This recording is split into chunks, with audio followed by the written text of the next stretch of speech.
আসসালামু আলাইকুম। আশা করি সবাই ভালো আছেন। আমি আপনাদের সামনে এমন একটা নিউজ আনছি যেটা শোনার জন্য আপনাদের মনের ভিতর লাড্ডু ফুটতে আছে। কিন্তু আসলে কেউ গেস করতে পারবেন না মনে হয় জানি। সো একটা সেকেন্ডও টানবেন না। এমন একটা কথা আপনাদেরকে বলবো, এমন একটা নিউজ যেটা শোনার জন্য হয়তো আপনারা অধীর আগ্রহী ছিলেন। সেটা হলো আ আমরা যাকে গতি মিডিয়া বলে থাকি ইন্ডিয়ার ময়ূক রঞ্জন ঘোষ দাদু সেই আ কুখ্যাত বা কুখ্যাত তিনি সেই কথা বলছিলেন ময়ূররঞ্জন ঘোষ দাদু।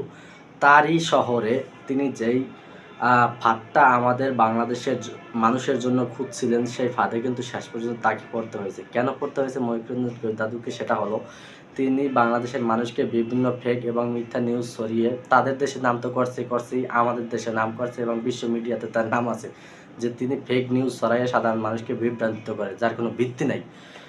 এবার কি করছে, এই যে ইন্ডিয়াতে যেই কারাজারাটা লাগাইছে এই ময়ূক রঞ্জন ঘোষ এবং বিজিবির নেতা শুভেন্দু, তাদেরকে তাদের দেশের মানুষই এখন বিভিন্নভাবে হেনস্থা করতে আছে এবং ময়ূক রঞ্জন ঘোষের বাড়ি বিভিন্ন চাষিরা ঘেরাও দিছে, তাদেরকে বাড়ি থেকে বের হতে দেয় না। তারা মানে খুবই ইসে আছে। কেন ইসে আছে ভাই সেটাও বলি।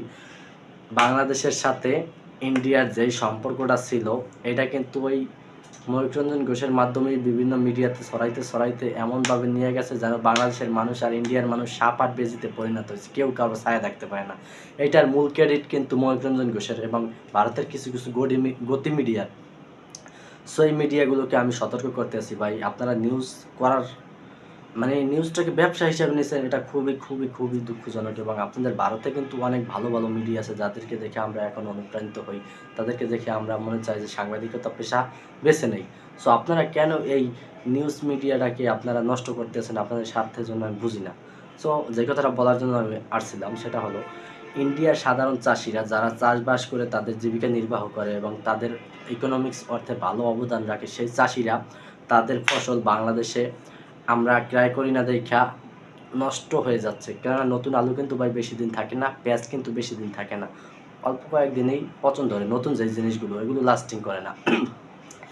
এবং সেই আলু পেঁয়াজ বাংলাদেশ ইন্ডিয়া কিন্তু হিউজ পরিমাণ আলু পেঁয়াজ চাষ করে, তারা তাদের যা লাগে তার দ্বিগুণ চাষ করে এবং যে বাকিটা থাকে ওইটা আমরা আমদানি করি, প্লাস বিভিন্ন দেশে তারা বিক্রি করে এবং তারা ভালো একটা জিডিপি তাদের অর্থনীতিতে ভূমিকা রাখে কৃষিরা।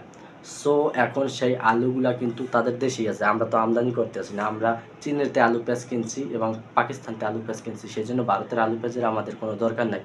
এখন ইন্ডিয়ার যেই বর্ধিত আলু পেঁয়াজগুলো আছে, আলু পেঁয়াজগুলো কিন্তু পচে যাচ্ছে ভাই। ওই পেঁয়াজগুলা রাস্তায় ফালিয়ে দর্শকরা দেখতে আসি আন্দোলন করতে আছে, ময়ূররঞ্জন ঘোষের বাড়ি ঘেরাও দিছে এবং শুভেন্দু অধিকারীকে নাকি আরও কঠোর বার্তা দিতে আছে ওই চাষিরা, কেননা তাদের পেটে তো ভাত নাই ভাই। আলু পেঁয়াজ এখন সেই ইন্ডিয়ার আলু এখন 2.5 থেকে 3 টাকা দরে বিক্রি হচ্ছে এবং রাস্তায় ফালিয়ে দিচ্ছে, কেউ নিচ্ছে না ভাই, কোনো মূল্যই নাই। সো এটা কিন্তু এর জন্য পুরোপুরি দায় এই শুভেন্দু দাদু বলতে পারেন, আবার বলতে পারেন আপনার এই ময়ূক রঞ্জন ঘোষ। কেননা তারা যেই ভুল এবং নিউজগুলো সরাইয়া ভারতের মানুষের মধ্যে এবং বাংলাদেশের মানুষের মধ্যে যেই একটা মানে শত্রুতা গ্যাস তৈরি করছে, এটার জন্য কিন্তু তারা পুরোপুরি দায়ী এবং তাদের এই কৃষকের এই আলু পেঁয়াজ পচার জন্য কিন্তু তারা দায়ী। সো আমি এখনও বলবো ইন্ডিয়ার সাথে আমরা খুব ভালো একটা সম্পর্ক স্থাপন করতে চাই, যেই সম্পর্কটা হবে ন্যায্যতার ভিত্তিতে এবং যেখানে সবাই সবার দেশের স্বার্থে কাজ করবে এবং দেশের কথা বলবে, কারো ব্যক্তিগত কোনো কথা বলবে না। এবং ইন্ডিয়ার মানুষদেরকে আমরা অবশ্যই ভালোবাসি, তারা আমাদের প্রতিবেশী। আমরা ইন্ডিয়াতে যাই, ইন্ডিয়ার মানুষ আমাদের দেশে আসে। সো আমরা কখনোই তাদেরকে কোনো রকম কুনজরে দেখি না এবং তারাও আমাদেরকে দেখে না, আমরা বুকে হাত দিয়ে বলতে পারি।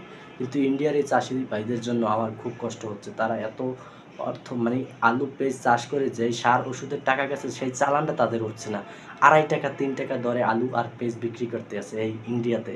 এই সেই যেই গিট্টুটা লাগাই দিছে এই ময়ূক রঞ্জন ঘোষ দাদু এবং শুভেন্দু অধিকারী, তারা আসলে কৃষকের কষ্টটা বুঝবে না, তারা রাজনীতির পাল্লায় পড়ে সাধারণ কৃষকের পেটে লাথি মারছে। সো তাদেরকে আমি বলবো ভাই, এই বাংলাদেশ ভারতের এই দ্বন্দ্ব আপনারা মিটিয়ে দিন ভাই এবং সাধারণ মানুষকে ভালোভাবে বাঁচতে দিন এবং কোনো রকম মিথ্যা নিউজ ছড়াইয়া কাউকে বিভ্রান্ত করবেন না। সো সবাইকে অনেক আশা ব্যক্ত করে চলে যাচ্ছি, আবার আপনাদের সাথে নতুন আপডেট নিয়ে দেখা হবে, দেখি কি করে এরা।